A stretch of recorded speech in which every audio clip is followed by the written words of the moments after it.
And then the other one that I had here, and I'll be quick. You're good. I was working at the Opry. I executive produced the Opry TV show on Circle Network, and I hosted and will perform every few weeks out there. And my grandmother was, like probably a lot of our grandmothers, if you're in country music, was a big Opry fan. And so we used to listen to it on the radio. We watched it on TNN. Like I grew up, when I was a young kid, just hating it because I was like, I don't want to listen to this. But then really understanding and loving it because mostly it was just me and her. Mm-hmm. And the first time, because she adopted me for a long time.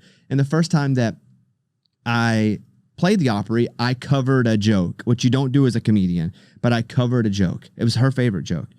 And so, you know, being a part of the Opry has always been super special to me. And so I've played it, you know, near 20 times. I've hosted the show. I mean, I've probably been on that stage 150 times, maybe 100 overall with all the TV appearances and stuff. Mm-hmm. And they said, hey, we need you to cover for Reba because she's going to do a wardrobe change from this Opry show to like a thing for NBC. I was like, okay, cool. So I'll go out and I'm doing 8 minutes of comedy and 8 turns into 12. And they're in my ear and they're like, hey, we need you to go 5 more minutes. Just to throw that on me is a lot. Yes. And I'm like, wow. And so finally they're like, okay, like 18 minutes later, they're like, Reba's here. And I see Reba from the corner of the stage.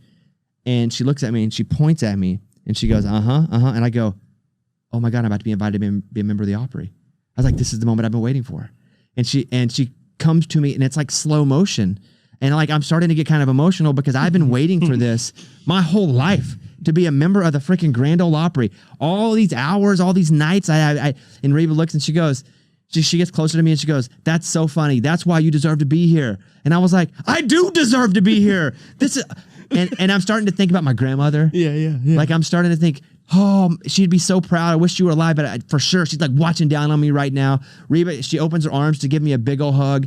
And I'm like, and I'm being invited by Reba. Yeah. Like of all the people, it's freaking Reba. It's Reba. And she hugs me and she goes, all right, I'm here. You can go off to the side of the stage now. Wipe those tears. I did not get invited to be a member of the Opry. I bet that real deal probably hurt too. And she didn't know that. She was literally just changing clothes. Yeah. But when I walked off stage, it hurt, right? I was stabbed in the sternum, but I took my phone out and I went, Reba inviting you to Opry. First aid. You gotta find the pain. You gotta find the pain. Timing. Just be in earnest. Just be in earnest. Just be in earnest. Just be in earnest.